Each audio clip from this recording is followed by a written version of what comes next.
Ok, buen día. Estamos en fin de semana, es sábado, ¿no? ¿Qué tal han estado esta semana los devocionales? Escríbame, dígame cómo vamos, cómo lo siente usted, si Dios le está hablando, si está usted aprendiendo, porque las dos cosas son importantes. Por un lado, aprender, porque es un libro histórico, pero también es importante saber si Dios le está hablando de esta forma, ¿no?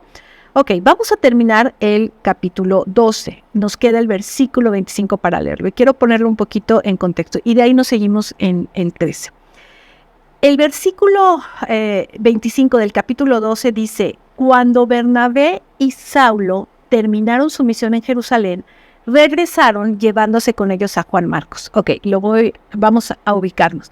¿Recuerda usted que Pedro le predicó a los gentiles, ¿sí? En Cesarea, en casa de Cornelio, un soldado de la Guardia Romana?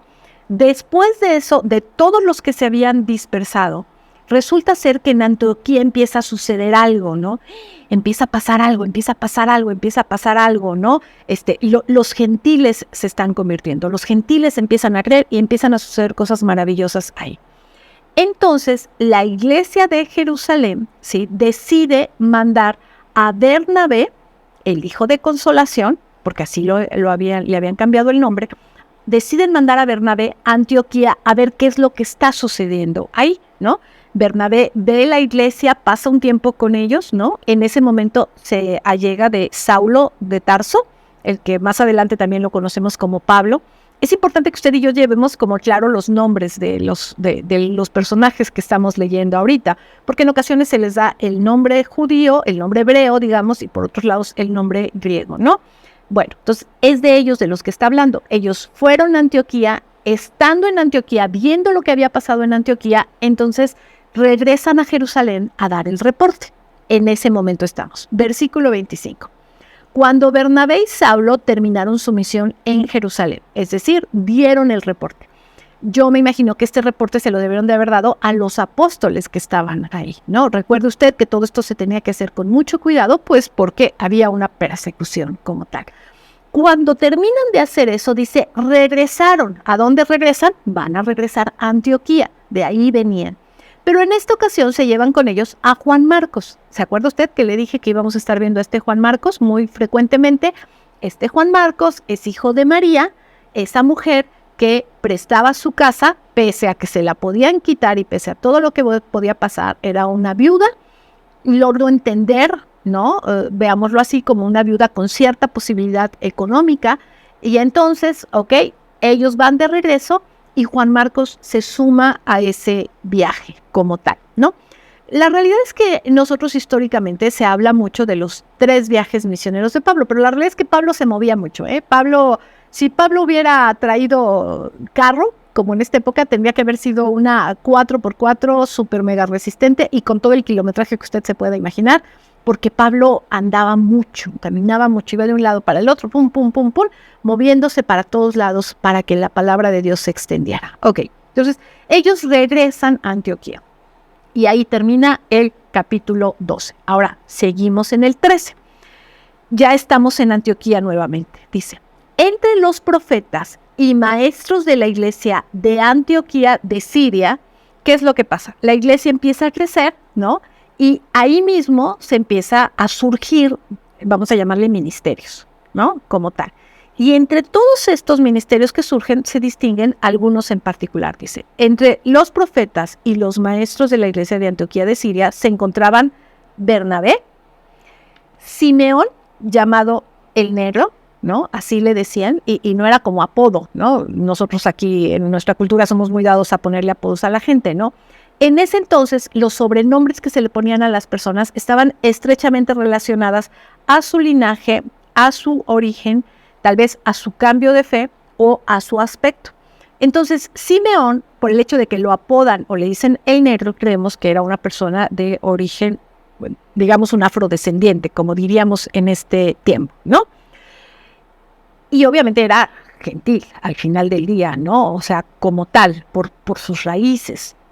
Luego dice Lucio de Cirene, Manaén, compañero de infancia del rey Herodes Antipas. Este es otro Herodes. Recuerda que le dije que íbamos a ver varios Herodes. Bueno, este es otro Herodes. No le voy a explicar ahorita quién es este Herodes, porque el tema está sobre estos profetas y maestros de la palabra. Y Saulo, ahí tenemos a 5, ¿no? Oye, y Juan Marcos también andaba por ahí, ¿sí? Porque se lo llevaron, ¿se recuerda usted? De Jerusalén se lo llevan a Antioquía. También andaba por ahí. Y ahí viene lo interesante, versículo 2. Cierto día, mientras estos hombres adoraban al Señor y ayunaban, recuerda usted que yo le decía que cuando usted y yo oremos, busquemos tener este tiempo de intimidad, de adoración a Dios, de reconocer quién es Él. Y estaban adorando a Dios y estaban ayunando. Se ve que era algo común que ellos hacían, ¿no? El Espíritu Santo dijo, ¿no? Oh, el Espíritu Santo les habló. Claro, el Espíritu Santo está aquí en la tierra para que usted y yo entendamos la palabra, escuchemos la voz de Dios y sepamos qué hacer en diferentes momentos, ¿no? Y el Espíritu Santo habló a ellos y les dijo, designen a Bernabé y a Saulo para el trabajo especial al cual los he llamado. De estos 5, les dice, quiero que Bernabé y Saulo sean apartados, desígnenlos, envíenlos, prepárenlos, equípenlos, denles lo necesario porque los tengo preparados para otra cosa. Versículo 3. Así que después de pasar más tiempo en ayuno y oración, les impusieron las manos y los enviaron. Ahí vamos. ¿Qué es lo que tenemos que aprender? ¿Qué tenemos que aprender de esta porción? ¿Sí?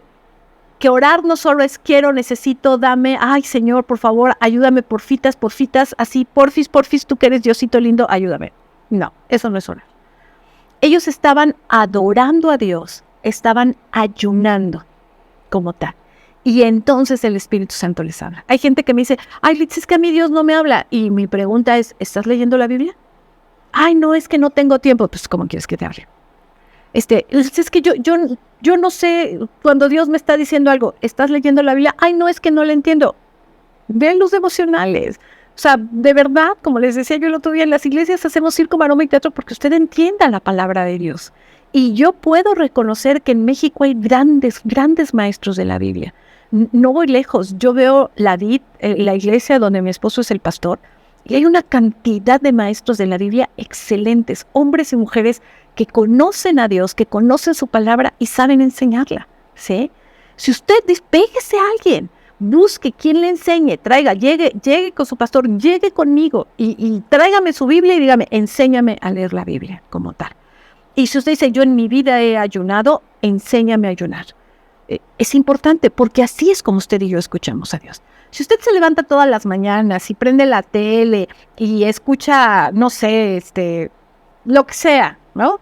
Y hay por ahí del domingo, se acuerda que usted es cristiano y entonces viene a la iglesia y se le olvidó su Biblia y no la trajo, ¿no? Y usted me dice, Dios no me habla, pues ¿cómo le explico? ¿No? Como tal.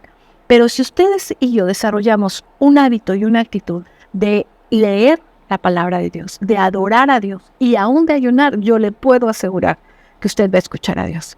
¿Sabe por qué? Porque yo sé que Dios siempre le está hablando. Porque ese es el trabajo del Espíritu Santo. La realidad es que el Espíritu Santo está aquí en la tierra para que usted y yo tengamos una comunión con Dios. Ese es su trabajo.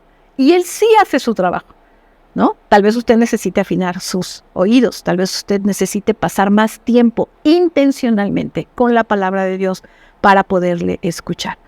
Pero pese a que lo escucharon y tuvieron muy claro lo que había que hacer, dice que también siguieron ahí, pasaron tiempo de ayuno y oración para poderlos mandar, ¿no? Digo, porque era la primera vez que esto sucedía como tal en la vida de ellos dos. Ya habían ido, ya habían venido, ya viajaban. Las carreteras, los caminos, no había carreteras. Los caminos en ese entonces no eran seguros.